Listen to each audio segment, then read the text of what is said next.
Hello, everybody, and welcome back to Hi Podcast. I'm Dad. I'm your boy Joey Two Bananas here, and to my right, I got. This is Frankie, the tanky, scrappy like a manky. God damn it! Looking for his blankie, and yeah, that's all I got. That's it. I was ready to roll my eyes a little longer. No, you're trying to keep it brief. You know, we got ourselves a guest here. We got to give him time to introduce themselves too. We do. We got one of my cousins here today. You want to introduce yourself? Yeah, I don't have a special introduction. This is just say CK Preparatory. I like it. That is special, man. Keep it simple. Don't downplay yourself, man. That's a good introduction. Keep it simple. What is that? KISS? Keep it simple, stupid. Yeah. Keep it simple, stupid. Anytime I'm out here like trying to do something or overthinking things, I always think keep it simple, stupid. I like it. You just like thinking about kissing. I was gonna say something really perverted. I know I was waiting for it. Something about putting something in somewhere, and you know what? Hey, yo. I know. I don't think we need that right now. We're not even 2 minutes in, bro. Mr. Frankie the Tanky, who needs a blankie? Let's reel it back in. Okay. Let's reel it back in. You can't reel me in. It's only been a minute and a half, man. Come on. I am apologious. I can reel you in. Get the fuck out of here, man. You getting a little angry? No, me? I don't get angry at all, man. That's not me. You know that. No, actually, you never get angry. I've seen you get angry once, and we talked about that when I hit you with the belt in your face in front of your future wife. But actually, talking about anger, I am reaping the fruits of the poison tree right now with my daughter. She got my anger problem. Which one? Lola. She has my anger problem big time. Because growing up, I always had like a bit of a temper. Right. Definitely got it from my dad. And I would my whole thing was I would ball up my anger, right? Like not do anything, and explode. Boom. Blow my top. You know what they say about those second ones? The second child? No, Lola's first. Oh, Lola's the first. Yeah, Okay. Chi-Chi's second. She scares me. That's exactly what they say about the second child. That one scares me. That's the one that's like going to be standing over my bed with a knife and be like, Daddy, you said I couldn't go to the concert. But no, with Lola, she like the other day she was doing something.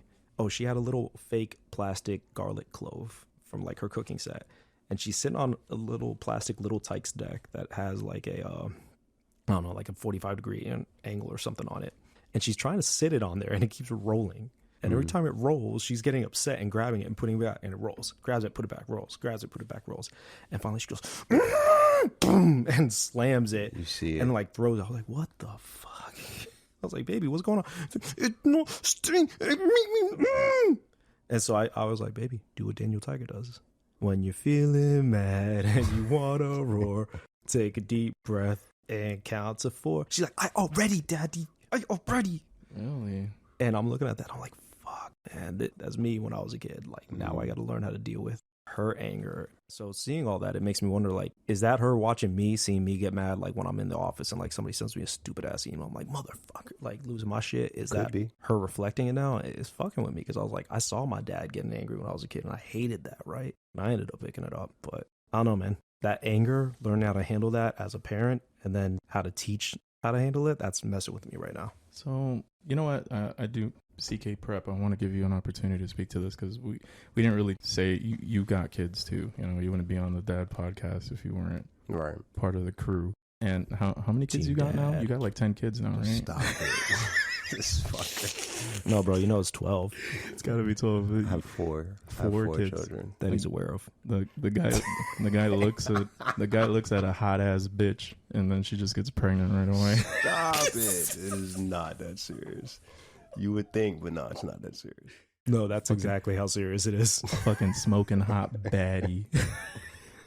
Dude, stop it. There was a period of time where I was like, yo, hey, what you up to? He's like, oh, my girl pregnant. I was like, what? Another one. Did you just meet her? Like, what's going on here? I had to have been drunk or something. I don't remember this conversation. You just blowing her kisses and she getting pregnant over there? You know, going back to what you were saying about the anger, obviously, these kids, they're going to pick stuff up from us, right? They see it, like just anything we do, they see it and they reflect off of it and they do it. But they got their own shit going on too, right? We can't all put that on us, right? You can't be the model citizen all the time. Like, I'll give you an example, right? So my kids, all 3 of them, got real bad tempers. They're really bad tempers. Me personally, when it comes to dealing with other people, I don't get mad at all. I'm like the most even-tempered person. But were you like that growing up? Yeah. Or is that something that you learn how to deal with or how to? No, that's just me. Naturally, growing up as a kid, I never really got mad. I was always good at managing my temper. You never got whooped like us. That is You true. only had that one ass I got whooping. that You one said. ass whooping. Is this facts? This you is never facts. Been, you never been whooped growing I up? didn't have to. I don't be believe whooped. him. He I was a claims good that. kid. I was a good kid, and it wasn't for the fact that there wasn't whoopings being doled out in my house. My younger brother got his ass beat almost every day. Right. From like the ages of like 7 to 12. He was getting an ass whooping every single day for something he was doing. Damn! So you can relate to that. I can relate. Ass whoopings was essential in the household growing up. I was going to say, for the listeners, if anybody remembers the story we told about my cousin who got the meter stick broken over their head by her grandmother, that's this guy. That's CK Prep over there. That is me. Not I made sure. That's why I'm like, I can't believe a household without ass whoopings, man. Seriously, It was bro. so calm. It was like second nature. Yeah. But, you know, when we were having that conversation too, we were talking about doing it out of anger, you know, then a lot of that comes from when you get upset. In the moment, and I don't mean to cut you out, in the moment, like when it comes time to discipline, are you doing it out of any other place but anger? Yeah, because it's only natural. You're pissed Right. off. Yeah. Like, So, like, all things aside, right? My kids have really bad tempers, right? I don't have a bad temper. I'm pretty even with them and everybody else around them, but they are the only ones that I know of. The three of them are the ones that can actually get me pissed off.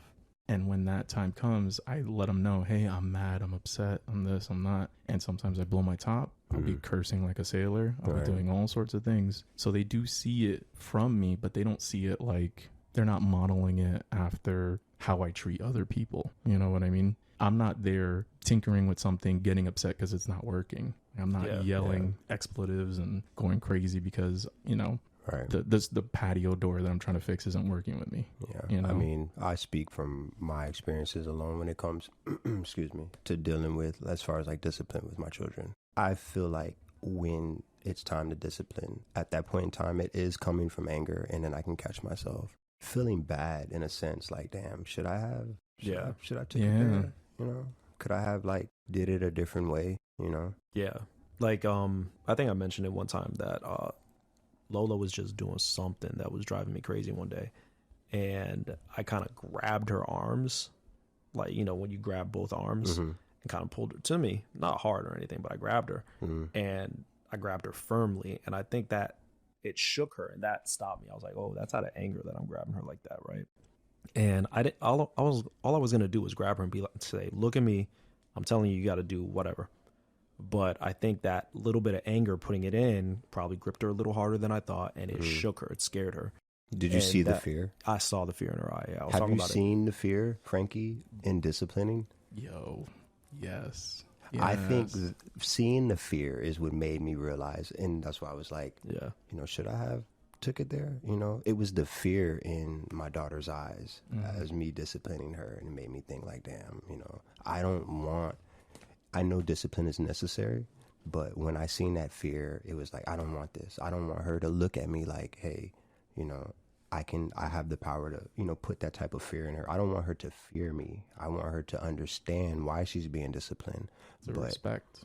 All the way, the respect, right? Because at the end of the day, I can speak for myself. That's why I want to discipline, you know, I want that respect. Yeah. But it's the fear that when I see the fear, it's like, damn, it makes me feel some type of way, you know? It makes me feel like I can handle it a different way.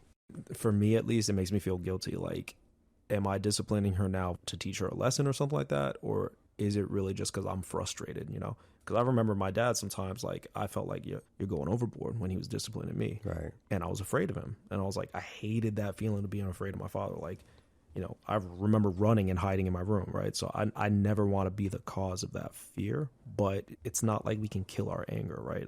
The anger's there. Nothing you can do about it. You're like, and to kind of comment to what you were saying, Frankie the Tanky, that the kids, man, I don't know what it is, but they're like the only ones who can get under my skin the worst way possible, right? Oh, yes. Like, I've been mad in my life, but today, right before you actually came over, CK, my daughter's like, I want water. I need to be hydrated. Lola's like, I need Wow. to be hydrated, Daddy. Yeah, she got that from Doc McStuffins. But she's like, Daddy, I can't sleep. I need to be hydrated. We'll get you water. Daddy, I want mommy. I was like, Mommy's in the bathroom. Go back to bed. No. Finally, and I'm trying to clean up. The house was a mess. And I'm like, yo, lay down in your bed. You got to the count of 3. 1. And she starts crying. I was like, fuck. I was like, look, I probably could have went up there, figured out what she wanted, backed her into her room, talked to her quietly. But at the same time, I was like, I'm frustrated. I'm looking at the house. The house was a mess. Right. There was toys everywhere. Like, looked like a bomb went off. So, like, I'm frustrated already. I just got off work. And so that little bit of anger clipped in. And it was like, fuck, man, I probably could have handled that better. But I couldn't. I blew up right then and there. So, like, those kids, they get under your skin hard. Like, they know how to push them buttons. They're born knowing that. I mean, yeah, what happened to me earlier in the week, I work from home right now. So I'm sitting there working from home. I got my office in like the corner of my room because I decided I have too many kids and not enough rooms. I told you, just stop having sex, bro. Yeah, that's going to happen. So I'm sitting there trying to get something done. Wifey's over there talking to me about something, just having a normal conversation. Oh, so there was this thing I saw on Instagram and there's this cool place and blah, blah, blah, blah. And I'm like, oh yeah, Is that's this fine. swinger club nearby? Blah, blah, blah. Nice goals. And then number 1 comes in. He starts talking to me about space or math or something like that, just yapping away, right? And then number 2 starts coming in. Dad, will you play with me? You play Barbies with me? It's 1:30. I'm still working right now. You got to do something else.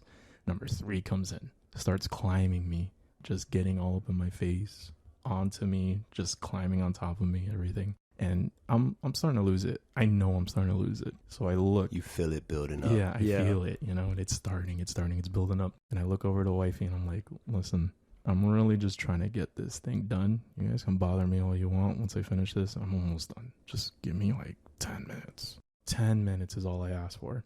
And I guess it didn't sit with her. She didn't hear it right. So she's still going. Everybody's still going. They're constantly on me. And I explode.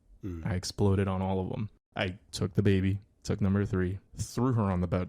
Like, The soft way. I yeeted the baby. Just The soft way. No, this man wasn't soft. He yeeted that baby. like this. She's having the time of life. She doesn't know what's going on. Number 1 and number 2 kind of got the idea, and they're just like, oh, crap. We fucked up. I take number 1's arm, and I kind of fling him off me, right? Barrel past the wife, and I go out into the porch, open the sliding door, and I freaking dropped down and like yelled to the heavens. Oh, you were there. I was there. You were You know there. that movie? Yo, Stella! Wow. I was, You were at that, I'm burning this bitch down. I was like Super Saiyan Vegeta, bro. I was out there. I dropped down and I went, why, God, why? I don't think I've ever been there before. That's something new. Because, so, I'm one of those weird people that I actually don't mind working in an actual location. Like, you know how working from home is great. Don't get me wrong. You save a lot of money. It's easier, all that stuff. I like the option of going into a place and actually working with human beings around me and working from home. Because my family does not leave me alone. Yeah. They just don't. That's understandable. You know? So being in there all the time, I have to fight with them all the time. Hey, listen, doors open because I'm not in a meeting, but that doesn't mean you could come in here and bug me all the time. Right. Yeah. And so they were there bugging me, and I don't want to have the door closed because I'm in the room, and my wife might want to go in there for some reason. And so I have it open, but then they all just bum rush me, you know, and it was just getting to me because I'm just trying to be normal about it. Hey, give me that second, please. And you know what Please. sucks about that, dude, is it pisses us off. It gets under our skin. It angers us, right? But in reality, the kids just want to be around you because they love you, right? You're fun. You're dad. They want to hang out around you. But you're just like, I got a meeting, or I got this report. I got to do this. I got to do that. And they're getting all up on your shit, and it's pissing you off. When in reality, for them, they're just like, why doesn't daddy want me to love him? Oh, my God. I believe it's the thought of, I guess, us raising our tone to a different level. Our expectation would want them to believe that, look, I'm being serious. Yeah. You know? Yeah. And I guess them not understanding that and us needing to get it done or whatever the case may be at that point in time, the frustration just goes straight through the roof. Well, yeah, because You you're know? expecting them. It was like, you have known me all your life. You have known me all your life. You know who I am. Right. Read between the fucking lines. Right. It's time and Get the place. point. You know? But do they get it though? We got to remember their brains aren't really fully Right. there yet. That's what I was about to say. You know what? We should just rename this podcast to the Expectation Podcast, because literally everything we're saying comes back to expectations. But yeah, we expect them to understand, like, hey, I'm being serious right now. This isn't a game. I have to do A, B, C, right? But yeah, like you said, they're not fully developed. Like, that's why Lola loses her shit. That's why Chi-Chi does too when they're angry, right? Because they don't know how to communicate what they're feeling or what they're thinking to us yet. So they get frustrated.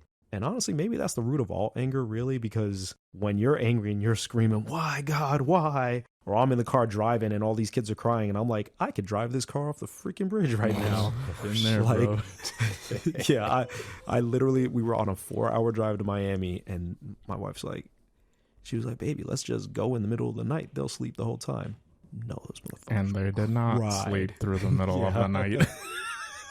That's done. That's when the fight started. Leave the soundboard alone. You thought. Yeah, 4 hours of crying nonstop. So, but they were probably trying to explain something, right? They were trying to explain that they're not happy. They don't want to be this or that, but they can't. That miscommunication, that inability to explain what they're feeling is where their anger was coming from and ended up in tears. And my anger is the inability of them to understand, I need you to shut the hell up so I don't crash on I-95 with all these crazy guys from freaking Miami driving around us, right? Right. So it was that mismatch of the communication, and maybe that's what all anger is. But no, you could put a pin on it and say this is what anger is all you want. It doesn't stop it. It doesn't stop it at all. Yeah, we can literally define the root of anger is blah blah blah. We still gonna be angry. Like you talking about crazy guys driving on 995. CK, did we tell you about that one time that we saw Pitbull driving on 995? Oh, I The thought you were singer? gonna talk about the time we saw this guy, The singer singer? Pitbull, but Mr. No, I didn't hear 305. this story. I didn't hear this. Mr. story. Worldwide. Mr. Worldwide. Where were we coming back from? North Carolina? Yeah, we were coming back from North Carolina, Yeah. and we were driving in a Toyota Sienna. There was like 8 of us. Yeah. It's like that minivan that fits like 8 people. Right. Yeah, we're all like dead tired. Everybody's tired from the trip. We're all just like half dead asleep, and we see this like red Corvette with the tag Pitbull. Oh, so this was Pitbull. This isn't like no look-alike. It was a This is red Corvette. The Pitbull. tag said Pitbull. There was like a model-looking woman in the passenger seat, top down, and she was doing what you see every girl in a movie in a top-down car doing. Like, she had her hands up over her head and was like reaching back, and her hair's like flying Floating in behind the her. wind. Oh, it looked like And they were living the life. recording a music video. Yeah, and the guy next to her is balded. Like the sun is shining off his head, blinding Wait, us. did he have glasses on? Yes, Okay. Yeah, bro. Hey, you might be on big old, Bro. thick sunglasses. Let me tell you, I was sitting in the passenger seat in the front, and I'm looking at this guy, my head against the glass, all tired and shit. And I'm like, oh, what a douchebag. Look at that vanity plate. Look, it even has Pitbull on it. And look, I mean, the guy even looks like Pitbull. Oh, man, what a total deep. And then we get close. I'm like, wait a minute. And I get up, and I start sitting up, and then I slam my whole body against the window. The window. He And I'm looked like a kid slamming their face against like a candy store. yeah, window. yo. Starstruck. I look like I got invited to Willy Wonka and the Chocolate Factory. Dude, like his whole mouth and everything's pressed up against the glass. Like he's Mr. trying to. 305 himself. I'm like, oh my God. Did he make eye contact? Yo, he did. did. So because we ended up, we're like, oh my God, it's Pitbull. Oh. We So got all up. of us like threw ourselves against one side of the car, like, oh my God. Trying to get his attention now? Yeah, we put Yo. Pitbull music on. No, we were you driving didn't. crazy Yo. to catch Oh, up with Lord. him. And we're like, yo, Pitbull. Did he acknowledge y'all? He shook his He head. he looked at us, shook his Like, head, look at these fucking Chicos. and floored it. Yo, he floored it. He got off at 95 Floored it. so quick. No. Yo. Got off at the next exit, which was St. Augustine. I'm like, yo, you ain't doing nothing in St. Augustine. Just trying to Pitbull. get away from us. That's hilarious. I know I derailed, and I apologize for that, even though that was your job. But I just thought it was topical. Since he's Shout out to 95. Pitbull. Shout out to Pitbull, Mr. 305, Mr. Worldwide. Mr. Worldwide. Dale. You know, it's funny. I thought you were gonna make a a guest related story when you were like, yo, did we tell you that time driving down the road? I thought you were talking about the time that me and you were in the car coming back from the teen club and saw this guy. Yeah, we went to CK Prep over here. You seen me? Yeah. You don't remember? We were driving down that main road. It was later in the night. We were either going to the club or on our way back from the club. I had never heard this story before. You were all of a sudden we hear beep, beep, beep, beep, beep pulling up next to us. And then we see somebody roll out a window and just throw a double bird, flipping us off. Me? Like, you. Oh, man. I was shitty. That was you. Yeah, I was like, what the fuck? It was like 2:00, and 3 o'clock. And then you go back inside, and then you come out with a bottle in one hand, still flicking us off. Oh yeah, I was shitty. And then you throw your face out the window, and I'm like, wait, that's my cousin. Half of your body was hanging out. And you open your mouth, and you got like the most gaudy grill, the thickest ass grill. Like you see that look like shit from space. T-Pain, like Lil Wayne with the grill on. There's only one time I had a girl like that, and this was back 2008. That sounds about right. About that time, yeah. 2007, 2008. Yeah, maybe it wasn't teen club. Maybe it was an actual club. It would have been like late high school, early college around that time. I do not remember this at all. You look pretty smashed, bro. Somebody else was driving, and you were literally hanging out the window, going, because it was the 2000s, and people went, all the time. The Little John epic. Yeah, just a wife beater on. Oh man! And you hadn't met him that much at that point, so you were like, "Yo, who the fuck is?" I was like, "That's my cousin." I had to been fucked up, smashed. See, you almost got Frankie's anger. He's like, "Yo, who's cursing me out and flicking me off while we're driving?" Yeah, it's so nice segue. Nice little segue. You should have video recorded it. I'd pay to see that video, bro. Dude, you know how old we are? We didn't have video recording capabilities like that. You remember? None of us had a Razor flip phone. Okay, that part. Shit, man. I don't know. For what we got onto that conversation because I was talking about how like I got angry and I was like, "Yo, I'm gonna drive this car off the freaking road" during that 4-hour trip, right? And it was just all that miscommunication. The kids don't know how to communicate whatever was pissing them off. And I got too angry to be able to communicate, like, I need you to shut the fuck up. So, like, I think that's where anger comes from, right? That miscommunication between the parties. But that knowing that's where that comes from doesn't help us, right? And as fathers, definitely doesn't help us because our kids can't communicate with us the way we want them to, especially since, you know, I got younger kids.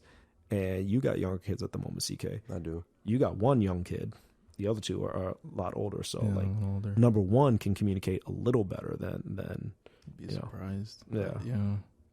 You know, but I agree with you, right? I agree that it is a miscommunication and all that. But there's a component of that I feel is very much dictated by you and your brain, right? The miscommunications are going to be there that you can't control. Yeah. They're really little. They're not going to be able to communicate the way you want them to. Even if they're older, they think you should be able to read between their lines and you think they need to be able to read between your lines. Right? Yep. That's going to happen no matter what. But you know that technique that people use? I know I do it all the time, where somebody will do something to piss you off, just a random stranger. Let's say you get cut off in traffic, somebody's driving 90 miles an hour, almost clips somebody you. will die. I personally, what I do is I make something up for that moment. I'm like, oh man, they probably driving like that because they're rushing to the hospital because their wife's about to give birth or some shit. Make something up in your mind. Yeah, I just make something up to like ease what you're going through because if I automatically assume the worst, if I feel like they should be doing what I'm doing, right, then I'm gonna get pissed off. Like it's gonna bother me. You know, that's an actual psychological phenomenon, right? Really? And it's been many years since I was in college and I studied this stuff. But if I remember correctly, it's internal of locus of control versus external. And essentially what it is when something's wrong, like if we have an attitude, if we're angry and stuff like that, we recognize that like, hey, that doesn't mean that I'm a horrible person, right? There's something externally affecting me that's making me feel that way. You know, I had a bad day or my kid has been driving me crazy, so on and so forth. But we tend to view other people, like that guy who cuts you off in traffic and flips you the bird or something like that, we tend to be like, well, he's just an asshole. Like, that's an internal thing for him. Like, that's an inborn trait of him. And he's that's making him that way, yeah. And so I think by doing what you're saying, by saying, like, maybe there's a reason you're then humanizing the person, because that's part of how we dehumanize people, because we're just like, oh, well, they're just an asshole. That's why they're angry. That's why they're cutting me off in this, or that's why they were a dick to me in line at the grocery store. Yeah. We make it an internal trait of theirs, when in reality, maybe their dog just died, you know? Maybe they're about to lose their house. We don't know what's going on in their life. I don't think that I've ever took the time, or if someone pissed me off, to think about their personal issues that's going on right there. You really wouldn't. Yeah. It's not normal, right? So that's something that y'all must have like trained on or something. I don't know. No, I've never done that myself. I just know it's a thing. So I do it all the time. I might want to try that. And what, this suppresses the anger or something, Yeah. or it helps you get over the fact of he just cut you off. Like, I don't react. I don't But you react know to what? whatever bullshit happens to me. You've probably done it, not with outside people. You've probably done it with your kids before. Like if your kid's acting up or something like that, and you're just like, hold up, something's wrong. What's wrong? Did you hurt yourself? Okay, when you say Yeah. it like that, then yeah, I could see that. I think we instinctually do it with our children, where we try to figure out what, you're not normally like this. What's going on? Right. And I think that's what allows us to handle our children, right? Because for whatever reason, genetically, those kids are designed to piss you off more than anybody else on the planet. So we have this instinctual understanding to be like, all right, something's going on here. See, but it's like a little different for me specifically, and I can't speak for everybody else out there, but for me specifically, I know my kids. Right. I've known them since they were babies. I know who they are.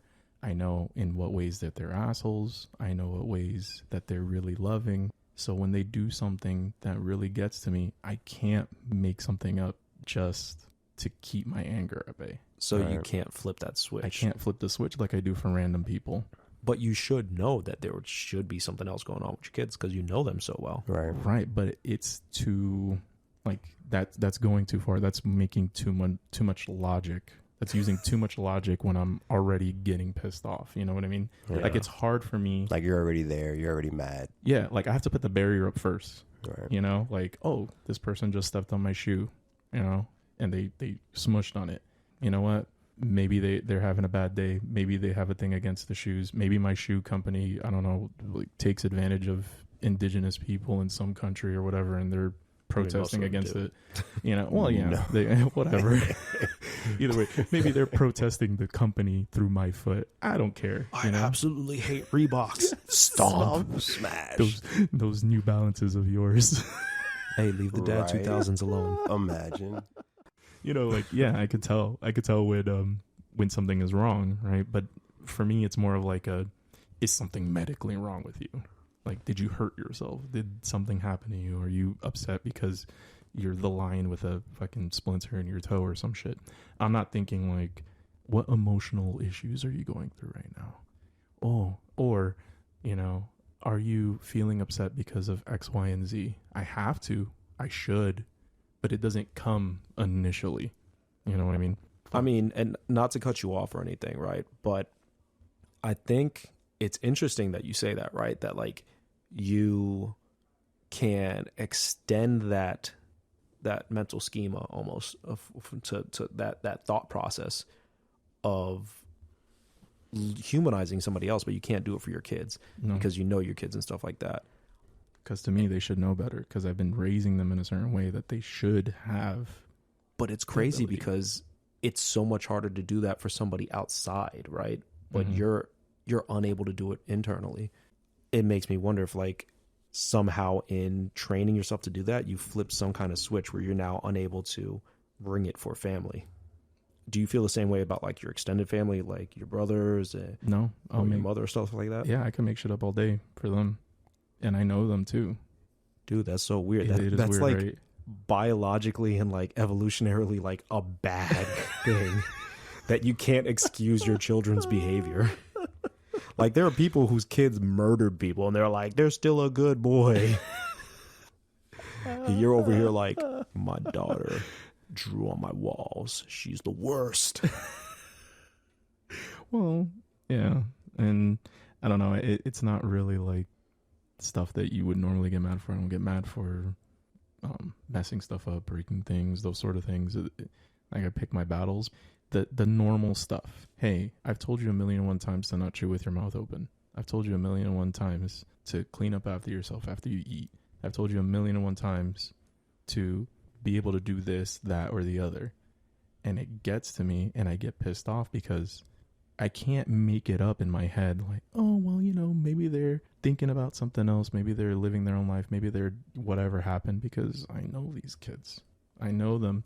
And I know that I have spent years upon years upon years telling them the same thing over and over again. Right. And they're still not getting it. And that's where that anger comes from, because I know it and I can't make it up. I can't ignore that fact. So if it's the familiarity that causes that for you, do you feel the same way with number 3?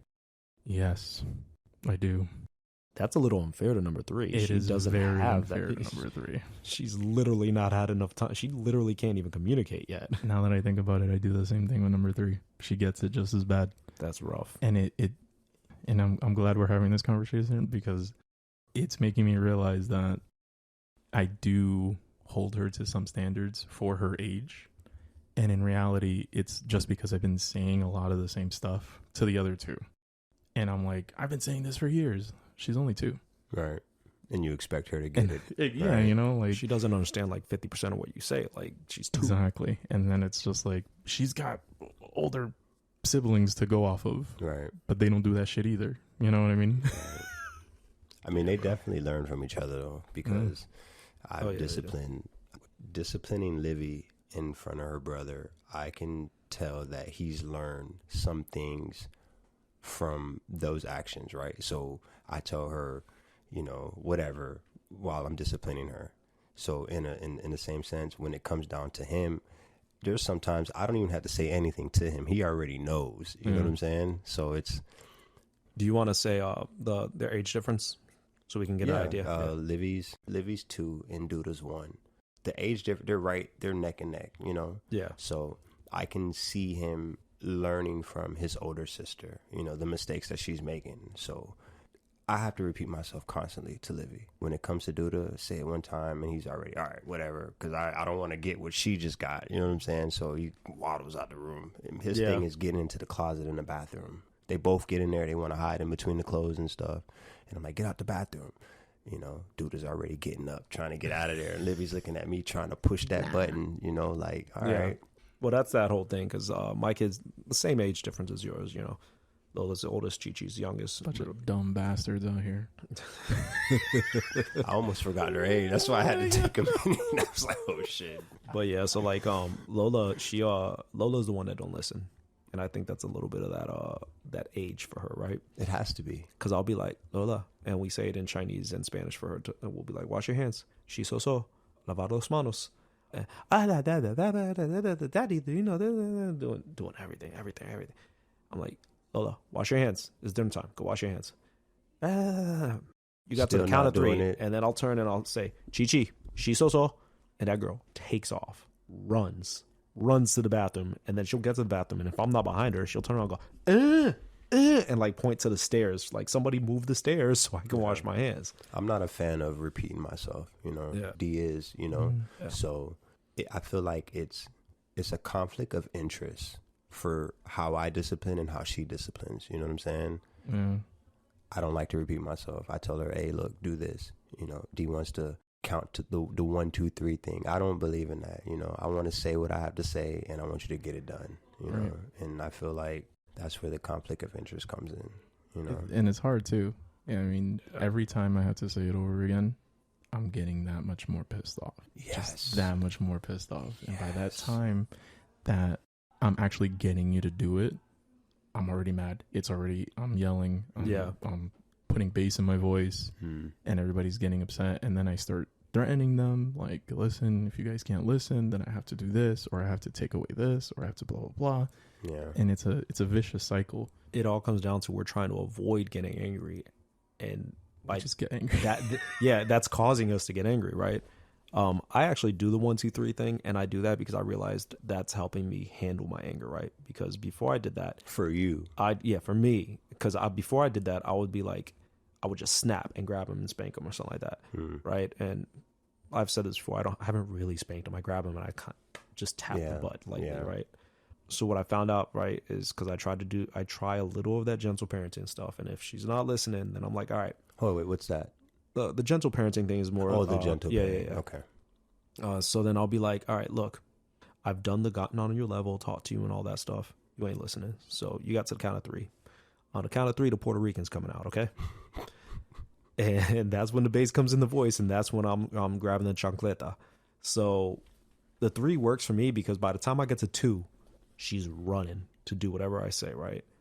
And it stops me from getting to that point where I'm going to get really angry. Now, it doesn't always work because sometimes she's a kid and she's gonna do what she wants to do, and then that's when I get angry. And that's like the other day I was in a meeting and she wouldn't leave me alone. I was like, you got to get out. I'm in a meeting. I got 2 VPs on the line with me. Like, you got to get out. And she wouldn't. And so finally, as soon as the call came off, I was like, what the? When daddy's on a meeting, you need to get out. And she's just, I just wanted to hug daddy. And I'm like, fuck. Makes you feel some type of way. Yeah. And I'm like, because, they just want to be there hanging out with you. Yeah. And like, maybe the 1, 2, 3 thing would have worked in that situation, but I couldn't because I was in the middle of something, right? So I ended up just blowing up. And that's a problem I've had my entire life, right? Like, that's how I handled my anger. I would just bottle it up and then explode. And now it really bothers me when I'm getting there now. And it just sucks because you're like, I want to discipline my kids, but especially if I know for me at least, I'm very aware of my anger because of the person I used to be. So like, it just makes me feel really bad disciplining them. And I'm like, my dad probably never even worried about this. That man was just like, I'm gonna whoop your ass, right? Like, He probably never worried about that. And I think it's because our generation's a little more aware of our actions. We put a lot more focus on it. That's why gentle parenting and all that stuff's coming up. But then that means we're also feeling a lot more guilty for stuff that previous generations were like, well, the kid's not listening, so I'm gonna whoop their ass. Right. And just to be kind of a little bit of the contrarian here, fuck you.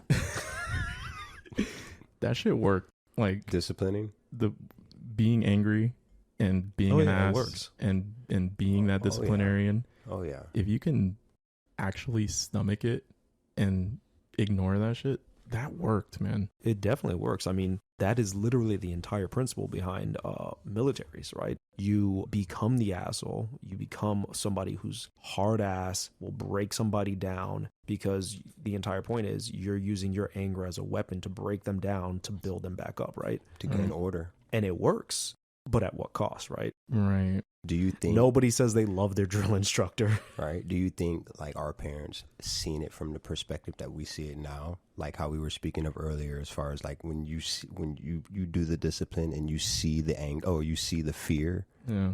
Right. Do you feel like our parents looked at it this? Because I don't feel like I've seen it the way I see it. I think I was like, yeah, like I'm getting my point across now. Like you're getting it. I don't think your mom's seen it, because I've seen your mom sometimes be like, I'm about to whip. Right. She's like, I'm about to whip old lady. I No was like, yo. remorse behind it, and just. I think my dad started to realize it, and I think it's because of the relationship he had with me and my brother, and the fact that he has stepkids, who he had to raise a second set of kids older in his life. And I think that kind of made him realize the missteps he took. So he's a little more like chill now, especially with the grandkids.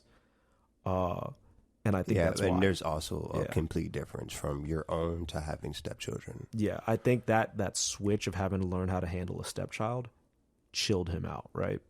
Because he was something else. It will. I mean, because I speak from experience of having a stepchild, Mm-hmm. I don't discipline my stepson to the extent that I want to. Right. Right? Right. Because Lord knows I want to. Yep. I bet. But I don't. And I feel like it's more of a respect thing for his father. Yeah, it's like a respect thing, right? Like, you don't want to hit another man's child. It's not your blood, right? Right. So it's definitely out of respect for him, or not for him, for his father, more or less. I grew up as a stepson, right? My mother, she moved on from my father, met another dude. We all know how that goes. But it was a lot of abuse. And I guess coming from that and now having a stepson, I wouldn't want him to experience or feel the same way that I felt toward my mom's significant other, because it was hard. At the age that I was, it wasn't really the fact of like, oh, you're not my dad. Those words never came out of my mouth. It was more of like, this man means business. I need to respect him. You know what I'm saying? So coming from that, now having a stepson, there's times that I want to wring his neck, but I don't. It's more of, like I said, just more having the respect. So how's your relationship with your stepdad now? It's how no is that? relationship. There's He's no not relationship. even. Yeah, they're not together. I wonder, does that not, because I'll tell you this, Frankie and I both during these sessions kind of evaluate ourselves based on the stories we tell and what we're hearing it, and it's kind of changed us for the better in how we handle stuff.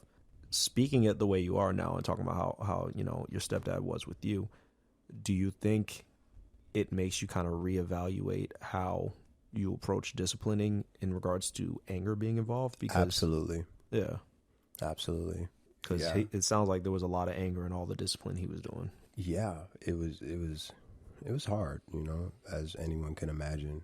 It was more of realizing, okay, you know what? I don't even ever think that growing up, once I've experienced that, I already knew that I wasn't going to be that guy, you know. Yeah. Nor, I mean, I didn't plan on having stepchildren, but Nobody plans on right. But yeah. once that situation like came visible to me, like, and I seen myself in my stepfather's shoes, oh, night and day. I would never cross the boundaries of what he did to me to my stepson, you know. Yeah. Even though, you know, sometimes I want to, but it's more of like, you know, what are you gonna get out of it? You know Well, what I'm saying? I guess I'm saying more because you said that there's a line you draw in the way you discipline your child, your biologicals to your stepchild, right? Discussing this now and thinking about it, is it making you think second about how you approach discipline in regards to anger with your actual biologicals? Specify that more, like get more into that. So you don't want to approach your stepson the same kind of discipline in regards to how anger plays a part in it because of what you experienced. Thinking about that, talking about that now, is that making you kind of think a little deeper about how you approach your biological children when you're disciplining them? Because we said at the beginning that, you know, there's always going to be a little bit of anger when you're disciplining. Right. Is it making you kind of think about it? There's a difference. The way I discipline my biological children, I would never think to discipline my stepson the same way. And I know he sees the difference. You know what I'm saying? Because he may see a slight of what I'm speaking of right now, but he'll notice it more when Duda gets older. Yeah. When Duda gets to the age of like starting to understand more things, you know what I'm saying? I know he'll sit back and be like, wow, okay, he was holding back. You know what I'm saying? The things that I express to him, how I express it to him will be completely different to how I express it to my biological son Duda. Yeah. You know, there's no holding back, you know. I'm not, I like to consider myself not to one to be played with when it comes to disciplining. And like I said, I don't like to repeat myself. I want to say it one time, you get what's going on and take care of whatever needs to be taken care of, you know? Yeah. So yeah, there's a night and day difference when it comes to disciplining my biological son to my stepson. Do you feel the level of, taking it back to the whole anger aspect of it, right? Do you feel, because you have that kind of, let's call it like shackles on yourself in regards to how you handle your stepson, do you feel like your anger when he misbehaves is limited? I guess what I mean by that is like, do you feel the same level of anger towards your biologicals as you do towards your stepson? Or do you have to kind of cap yourself on him because you know you can't really discipline him the same way? I cap myself. And you know what's so crazy that you mentioned it? It's not that I can't discipline him like that. I choose not to because of what I went through. Right. You know what I'm saying? I don't want to be that guy. I don't want to be that guy that he looks at me the way I looked at my stepfather, you know, because whether it was, you know, how his disciplining was maybe a little too much, I don't know. I'm not the one to tell the difference. You know, how you discipline is how you discipline. But I know discipline is discipline in itself. I don't want him to have the same feelings that I had toward my stepfather. You know, so I'll tell him what it is. If he wants to abide by what I say, or he wants to, you know, go his own route, then I have his mother step in and be like, all right, look, this is what I told him. This is what I would like done, you know, and I kind of like put it on her. That makes sense, you know, because not saying that I don't want to be the bad guy, but I know where I want to take it. But, you know, out of respect, I don't want to take it there. No, I mean, that makes sense. Interesting. And what I'm going to say to all that, welcome to the podcast, because literally that has been what every episode from the beginning has been, literally how the ways our fathers and stepfathers have affected us in how we are parenting. that's literally what all this is about, right? Like, this episode is basically how the way our fathers and stepfathers showed their anger, and how that affected how we show our anger, and kind of how I started off, and how, you know, Lola now is showing her anger, you know. And it's crazy because it always comes back to this is a learned behavior almost, right? But we learn how we express that from the people around us, from our parents, most of all. I'm learning now. Thank you, Miss Rachel.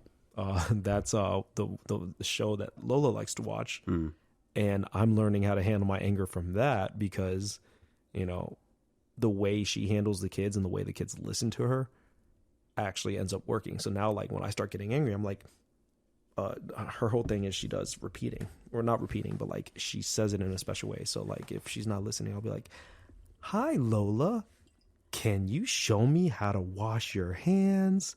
Wash our hands. Can you show me? I don't know how." And all of a sudden she was like, "You're speaking my language, Dad. Let's go. Let me teach you how to wash hands. I'll show you." Yeah. Man. Meanwhile, I'm over here like, "You got to the count of 3 to go wash your hands." I'm not. That's too much, man. Yeah, it's a lot. It's hard to stick to it. It's so hard because, but it's like doesn't it feel like it smooths out your edges? Doesn't it feel like it's not you? It does feel like it's not me. And so, like, sometimes I do go back to being myself, but at the same time, going back to the whole anger stems from not being able to communicate. The way she immediately responds, it's like I unlocked the toddler language. Is it working? It works. She'll be like, "Daddy, I show you. You don't know how. Oh, Daddy, you do this, and then we get the soap, and then we do that." And it's like talking to her the way that show teaches, like the whole, "Hi there, can you show me? Show me how we do this." It, for whatever reason, that's like the toddler Rosetta Stone. It like unlocks their language, and they're like, and this is a TV show, correct? Yeah, you can catch it on YouTube. Is this a show that she constantly watches? Like, this is like a to-go-to show. So then it's almost like second nature to her. It's normal, you know? Yeah. This is almost like what she's expecting. Like, in a sense, she's expecting life to be like this, you know? If she's seeing it on a daily basis, then yes and no. So like, yeah, she gets that familiarity from the show, but apparently she's like she was like a trained child psychologist or something like that, or speech therapist, something, where she basically knows how to talk to the children for them to understand her. And so when I do that, it works. But oh my God, it's annoying. Like, that's not me. Yeah, that's not me at all. It doesn't sound like you. It's not me. I'll do it every now and then. But then there's other times where I'm like, "Hey, look at me. Look at me." And she's like, I'm like, "No, look at me. You got to the count of 3. And if I get to 3 and you don't do what I say, you're not going to like what happens." I don't tell her what happens because one time I was like, "If I get to 3, no tablet for a whole 2 days." And my wife looked at me like, "Are you trying to punish us?" So, but I'm so used to my dad coming off the top with those like crazy, like, "You're punished for 3 months. You can't do this and that." Like, I'm so used to that like, Unc was crucial. Yo, he was coming up 3 months. 3 months is Dude, a lot. At that age, that's a lifetime. He took my shoes away one time, made me go to school with shoes with holes in them. Stop it. Yeah. But, you know, my beef with that. He was a barbarian. A barbarian. It's a savage. Yeah. So, but no, like that whole. Sorry, go ahead. Yeah, I have a beef with that, right? So it does work, right? Those sort of things do work. Yeah. The problem is that as the kids get older and they start moving through different stages, you have to reteach yourself and you have to relearn their next stage. So right now it's toddler, right? That helps. And they get the message. Then they move on to little kid. Then you have to learn all the little kid shit. Then they move on into preteen. Then they move into teenager. And it never ends. And then by the end of it, they only know the version of you that has studied their demographic.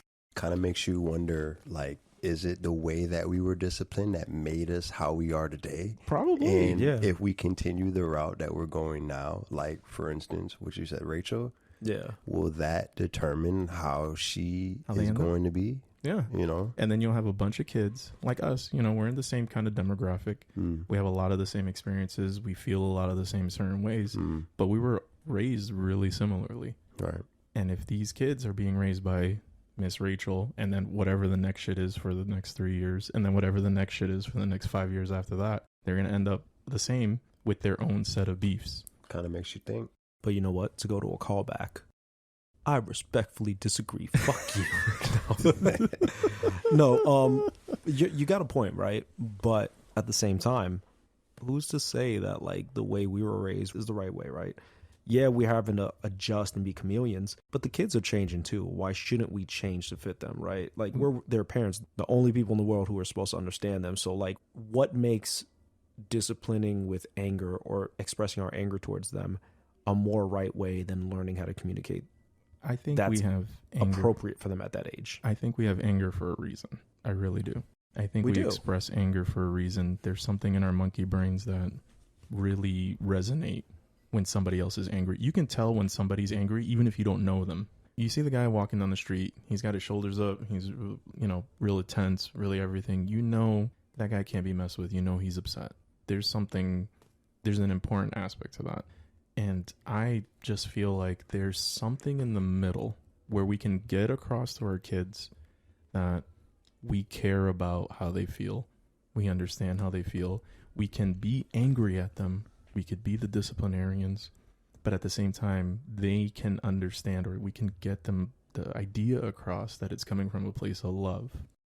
That we love them and we're upset because we love them so much that they're able to make us upset. Do you know what I mean? I think we're conflating two concepts here, right? I think we're discussing how to show your kids a healthy way of expressing anger. Yeah. And then we're also talking about a way to discipline while dealing with anger. And I think by conflating those two issues, that's where we're coming into this whole thing, right? Because I think it is, you're right. Anger is important. It's an important thing to understand. But maybe we don't need to teach them anger through discipline. I've been teaching Lola anger through, she sees me getting angry at work. People do some dumb stuff at work sometimes. Right. And it's inevitable. They're going to see you mad. So she'll see me get mad and I'll like, but I stop and I breathe. And then she's like, Daddy, you have big feelings. You feel better now? And I'm like, Daddy was upset. Daddy had to yell. Daddy had to stomp. Daddy had to do whatever. But I'm better now, okay? And I'm sorry if it was scary, but Daddy wasn't mad at you, kind of deal. I think that shows a healthy way of dealing with anger, and it shows you that it's okay to be angry without having to then channel that anger towards the child. Because all we do when we channel our anger towards the children is hurt them, right? Because they don't understand. Right. They're like, I just wanted to love you, or I needed something and you weren't listening, and then you scared me. So I think it's okay. I think it's important, like you said, to teach them anger and how to process it. But I think we're conflating the idea of discipline too, because we shouldn't be disciplining out of anger, because then they don't understand what we're pouring into them when we discipline them out of anger. And to them, I think that's what fucked us up, right? Mm. Well, So, we're sitting here I mean, are you fucked up? Bro. somewhat. If you're going to sit here and say none of us fucked up, Well, you know what though? I wouldn't say that we're that fucked up. What I think is, we could be worse, but yeah. what I think is fucked up is when we sit around here and we think, did our parents actually care? You know what I mean? Like, did that really bother them that you guys got the shit beat out of you all those times? Like, if you have to sit there and think about it, that's what I think is kind of fucked up. At the time, Yeah. I feel like, and like how you said, it's phases. It's the phase that you go through. So it's the adolescent, the growing up, teenage, adult. You know what I'm saying? It's phases. Because I remember a time when I used to wish death on Advita when we lived in North Carolina, me and my sister. The discipline was just so much. And mind you, she was a single parent. Yeah. Right? So discipline was a must to control me and my sister. And it was to the point where it's like, man, fuck this. I don't, you know what I'm saying? Like, it was to the point where as a teenager, right, at that age, I was just over it. You know what I'm saying? And I don't care if I ever see you again. I just want you out my face. Why? Because I feel like I'm done with the discipline. I feel like I know enough to go off of what I have right now. But now, if you ask me that, I don't think I could live without my mom. Right. You know what I'm saying? And to think back and remember those times that I used to wish death on this woman, now it's like, damn, how could I even? You know what I'm saying? Yeah. Grew out. Your brain was in a different spot. It wasn't developed yet. Your hormones were going crazy. You had a lot of different thoughts. Everything was different back then. You're like a fully realized adult now. Facts. And you can see that for what it is. And I don't know. I just feel like if our parents took the time, did like the Dr. Lipschitz sort of research on us when we were teenagers. Call back. Yeah. And really did all that like Miss Rachel type shit for the different phases when we went through those phases, then I think it would help. I really do. And I think it would help give them some perspective, but at the same time, then it doesn't feel like that's your parent, you know? It feels like they're forcing their parenting style to be a certain way to try to communicate with you better. You know what I mean? It doesn't seem genuine. I think going back to what we were talking about in episode 7, everything you just said is, we were talking about toxic masculinity. Let's call it toxic parenting. Yeah. You're trying to, you're comparing how we're handling stuff to the expectation of parenting you had in your head because of the way they did it. When in reality, maybe they wanted us to parent better, right? Maybe they want us to change. Maybe the way they were parenting was just because of the way they were parented. Right. So I get what you're saying. Like, maybe we shouldn't be changing how we parent the kids, but at the same time, just because our parents didn't change or their parents didn't change doesn't mean that that's the right way to do it. That was just the set of expectations they may have had. Because remember the generation they were coming from, right? They were coming from generations, at least in our cohort of Hispanics, they had like 7 or 8 kids.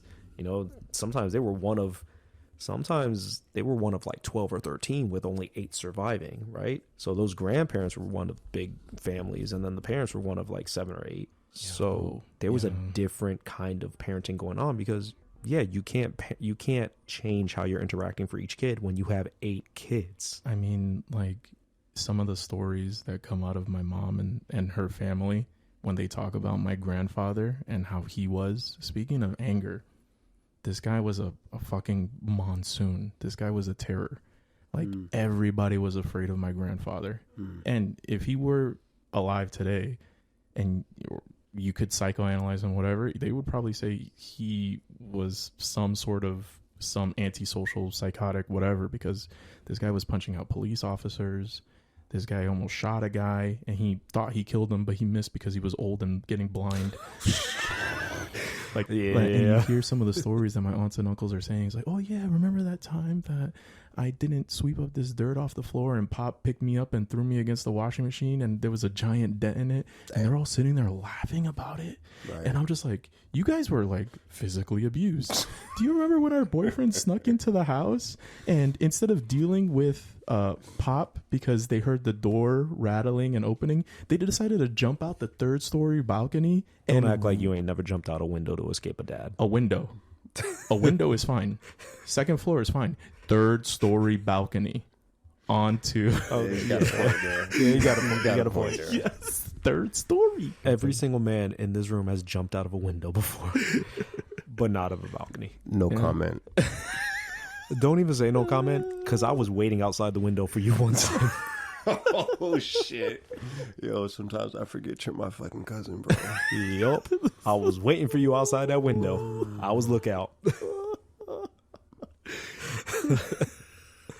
Then why do I remember that night, but I don't remember the night that I'm hanging out the window with a bottle flicking y'all off? I remember because you had a bottle. I remember it so vivid. You had your whole torso out and everything too. Are you like, serious? Yo, you had like up here. Dude, you look like you were about to fall out the window.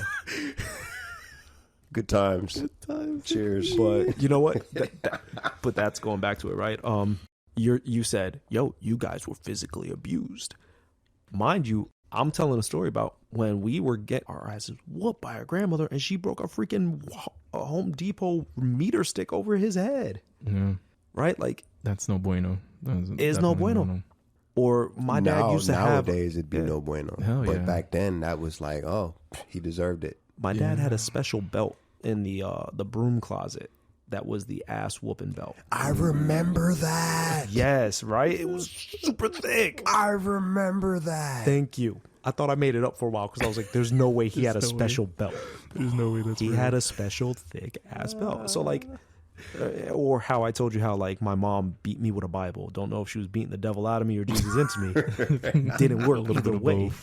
Praise the Lord. But like these things, it's like because they came from parents and grandparents who are even worse. So it's like it's on us, and I hate to say it, breaking the generational trauma, but we're at that point where we can choose.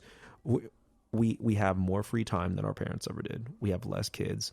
We have more disposable income than they did. So we're, for the most part, so we're now at a point in our lives where we can choose whether we continue that path, right, or not. Whether we continue to just wield our anger at the way our lives turned out, at how many kids we have, how hard life is, or be like, you know what, it's not as bad, and I don't need to be as angry. So I guess my point is, and I agree with you, I 100% agree with you.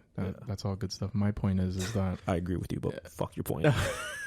My point is to kind of add on to that is, as long as we are making an effort and we're actually caring, we actually care for that side, breaking the generational trauma, we're actually thinking about it and internalizing it, it helps. We're not going to get to the Dr. Lipschitz, to the Miss Rachel. We're not going to be those people. I love how you keep saying Dr. Lipschitz like it's a real doctor and not somebody they made up for a joke on Rugrats. So, CK, you remember Dr. Lipschitz? You remember Rugrats at all? Somewhat. Yeah. They had the quack parent doctor that the mom used to always like religiously quote.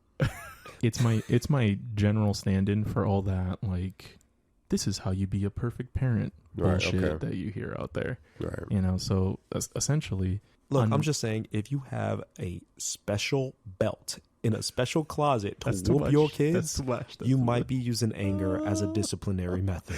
Right. Okay? And what I'm saying is that if you've got the part in your brain, if you're taking up the brain space and if you got it in your heart to actually intake some of this new information, then you shouldn't beat yourself up when you can't be the Miss Rachel, when you can't do all those things, and when you can't hold on to it because that's not you.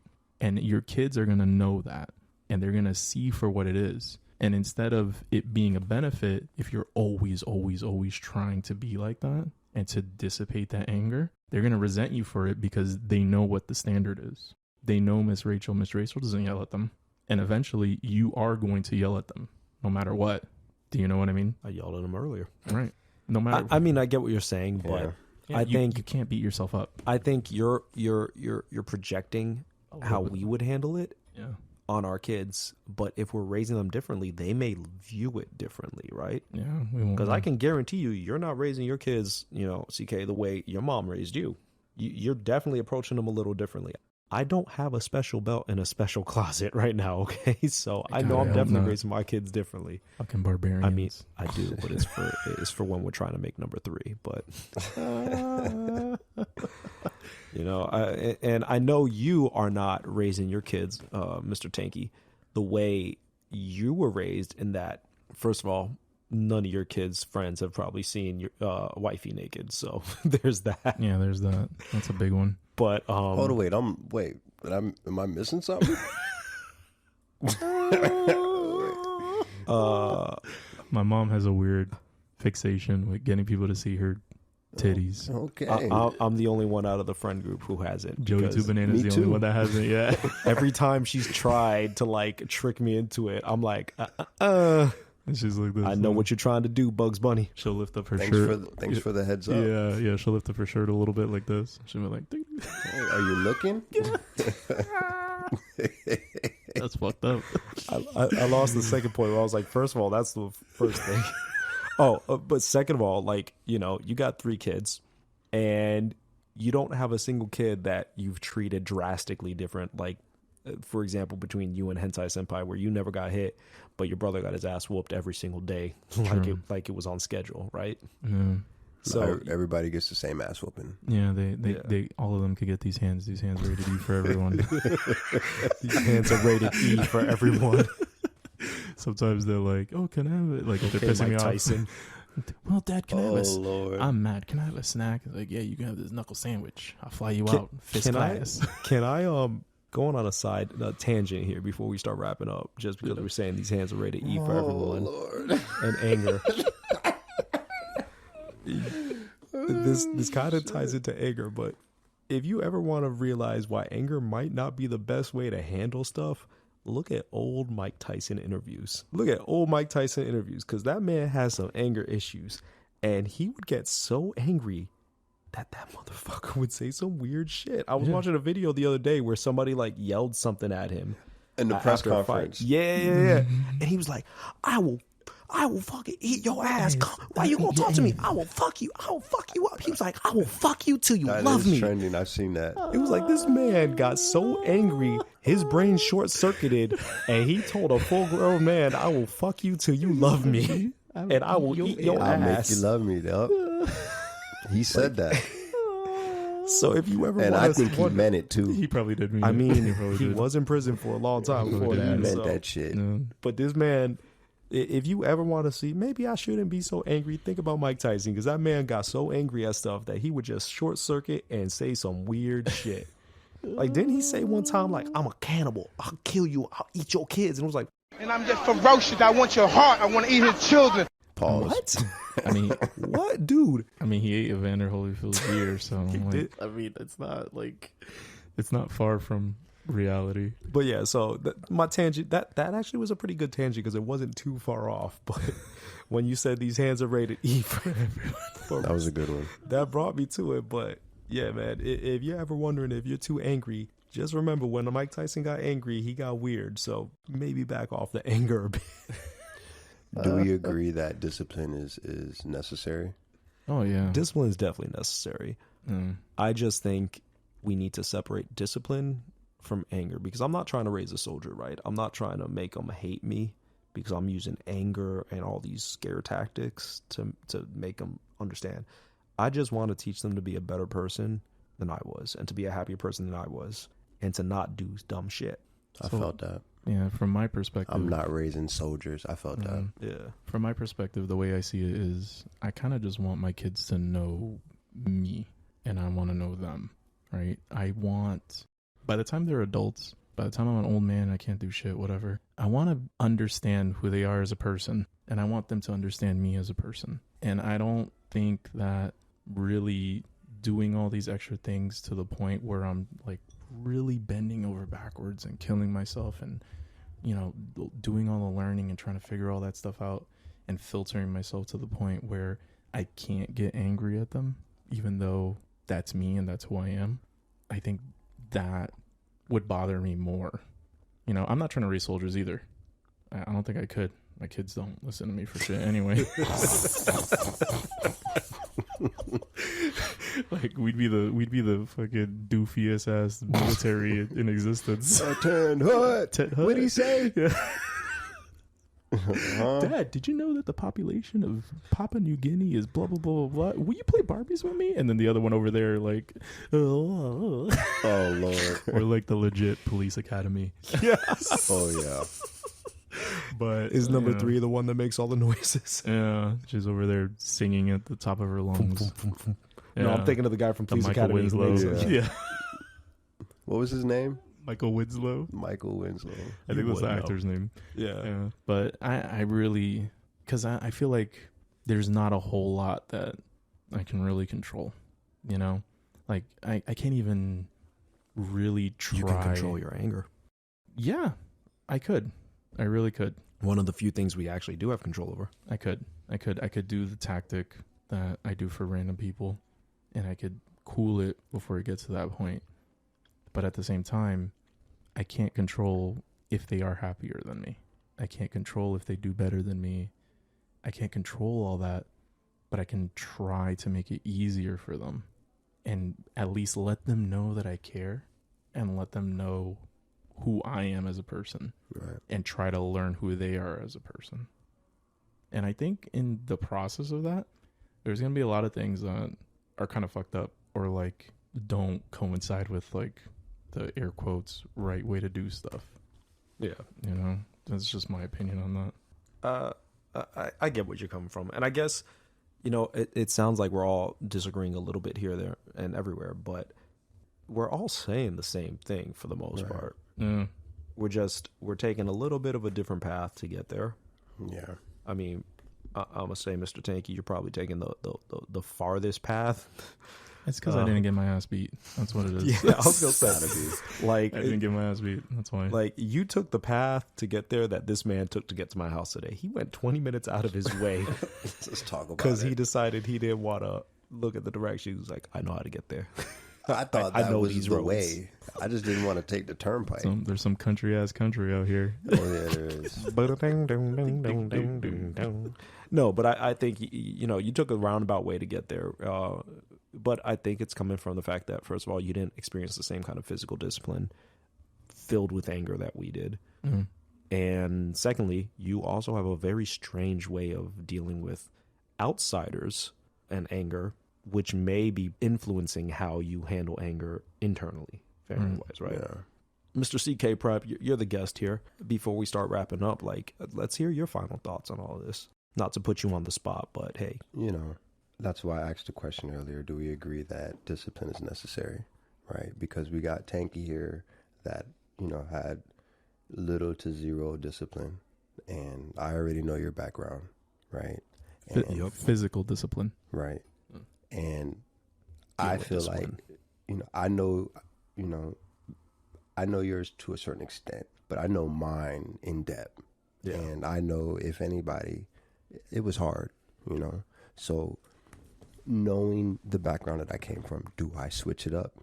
In a way, because I still feel like it's necessary, right? It just opens my eyes. My eyes been open a lot within this podcast, within the first couple of statements when we started off, when we brought up the fear in the eyes of the child, it kind of hit me to the point where it's like, damn, am I being too hard? Yeah. Am I taking it to another level? Maybe I could like tone it down a little bit. I asked that question because I've actually seen the fear in Livy, and that made me kind of like, damn, I don't want her to look at me like that. If anything, I want her to look at me as like, the protector. If anything, I don't want her to have a fear that in the future may hinder her from being able to talk to me, Yeah. So Totally agree. I think that's where I come from. And I think, Frankie the Tanky, I want to give you the benefit of the doubt and say that you kind of feel the same way, but you're just coming from it from a different point of view. But I'm going to go out on a limb and say our grandparents, our parents kind of felt that way too. They just had no better way of handling it, right? Because nobody wants their kid to fear them. I mean, I don't think there's any parent that's actually a person in their right mind that's not like some kind of weird, fucked up individual who doesn't care about their kids that wants their kids to fear them. You might want them to respect you and think that fear is the only way to get that. But everybody wants their kids to be happy. I don't think anybody brings a kid into this world that's a well-balanced individual that wants their kid to be miserable, right? But discipline is a necessary part of, and anger is a necessary part of life. definitely. And we have to learn how to manage that. We have to learn how to apply that and how to use it. Managing. Yeah. Exactly. So it's hard. And I think our parents didn't do it right. Our grandparents didn't do it right. And I'm going to go out on a limb here and say none of us in this room have done it right. And our grandkids aren't going to do it right. Our kids aren't going to do it right. Our great-grandkids aren't going to do it right. Because the beauty of this human experiment is that ain't nobody right. So that comes to what I've been trying to say. There is no right. So just do you. Just do it. And just do it. Fuck you, bro. Just whoop ass. Just whoop ass. Whoop ass and You know chew what? bubble gum. You're right. And I think that's what it is. Don't go full hog anger on your kids, right? Don't come out and fucking punch your kid. You know? Don't hit them out of anger. Don't shake your kids. Don't do any of that. Pause, evaluate, and then move forward. You don't have to be Miss Rachel. You don't have to be Daniel Tiger. You don't even have to be Bandit Healer from Bluey, right? Fuck that guy. Hey, Bluey is life. Bluey is life. But that guy's too good. Yeah, they're all too good. But like, you don't gotta, you don't have to be these perfect dads, right? Going back to even the dad depictions that we were talking about. You don't got to be the seventh heaven dad, right? That was a good show, by the way. Oh boy, don't get us started. It was a good show. It was a good show, but we hated on that dad because he's fucking perfect. That guy was too much. He had 7 kids. Right. 7 fucking kids. And I'm more of an He Al was Bundy. low key kind of perfect. He was too damn perfect. He's the reason why we have an entire generation of women that are expecting perfect fathers and husbands. Okay? You really think if I had 7 kids, I'd be that good? of a dad? No. No, you'd be your grandfather throwing kids against the dryer. Yeah, everybody He had some get thrown help out the though, house. because the mom was kind of, she was kind of OP too. You She should- came in at the clutch times too. Look, we It's ain't been a trying minute to trying to like, think about that show. It's been a minute. You struck a nerve though, 'cause I was like, damn, that is a good show. Yeah. It was a good I show. kind of And, missed that show. Catch me I'll be binge honest. watching it when I get home tonight. 7-7. I'll be honest. I watched that show for Jessica Biel.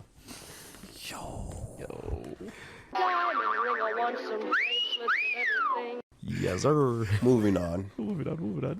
But to kind of wrap it all up, yeah, you don't need to come at them with anger. You don't need to be perfect. We're never going to be perfect, and our descendants won't be perfect. Nobody will be. But let's at least try to be a little better about how we approach things, in how we apply anger. Right? Don't whoop your kid. Don't throw a chancleta at your kid's head. Don't beat them with a Bible. Don't break a ruler over their head. Don't be pop and throw them against the dryer. Like, control that anger, discipline your child, and then if you need to go out and scream to the heavens going, Stella, do that. A good train of thought is, remember how it made you feel when they disciplined you. Mm-hmm. Yes. Remember. Exactly. Yeah, that makes sense. Actually, that's one of two things, and then I think I'm done. Two things I've learned is remember how it makes you feel. Golden rule: treat as you want to be treated. Right? When I see the fear in Lola and Chi-Chi's eyes, I was like, I didn't like feeling that way. I don't want to make them feel that way. And number two, something I read recently that really hit me hard. Think of those times when your kids are driving you crazy. You're in a meeting, they're doing this, or you're trying to do something and they're getting whatever it is that's getting under your skin, and you just want to yell at them and hit them and throw them or yeet them on the bed, whatever you want to do, right? And then pause and be like, if I'm 90 years old and I can only have one memory left, right, of my life, maybe it's Alzheimer's, whatever, it's taking it all away, and you have one memory left. If this is the only memory left, would you be happy to have that memory, even if the kids were annoying at the time? Would you look back and be like, at least my kids were around me and playing with me? Like, if you would want to go back and relive that memory far off in the future, then maybe it's not as bad as it is, and take a breath, right? Because you can lose your child at any time. You can be gone at any time. God forbid. So, so while it may be frustrating and anger-inducing at the time, is it really that bad that they want to be around you? Can you stop and pause and be like, you know what? Why am I angry? They want to spend time with me. I'll finish my call. I'll wrap up what I'm doing and spend time with them, because if they weren't here, or if this is the only memory I have left of them, I'm going to hate that I was angry. And that when I read that, it really fucked with me, and it sticks with me. Kind of make me almost want to tear up now, but so I use that as a kind of thing to kind of level myself nowadays. I guess that's where I'm coming from on that. Evaluate your anger. Don't not have your anger. If you need to be angry, but just evaluate it. And remember that our kids, they're kids, right? I think that's all I got to say. I like it. No, I do too. Well said. Thank you. But I think we're good here, you guys. I think we've said what we want to say. I think we made a point. I think we successfully brought in a guest, Mr. CK Prep. Gentlemen, it was a pleasure being here. I appreciate y'all having me. It was a good time. You're invited anytime you want to come through and drive all the way out into Hicksville. That part. The lions and tigers and bears, oh my. Shout out Jessica Biel. Shout out Jessica Biel. Oh, baby. So, I will say we're live on a few channels now, so make sure you check us out on all the podcast places you can. Spotify, Apple Podcasts. We're live on Google and Amazon as well. We also got a YouTube channel where we're re-uploading our previous episodes with some stock videos and some clips. So check them out if you get a chance. It's all going to be at some variation of High Podcast. I'm Dad, and I'll have the link up there. For the time being, give us a follow, give us a like, give us a subscribe. Do it. Either way, we're happy that you listened. Thank you for tuning in. And this has been High Podcast. I'm Dad.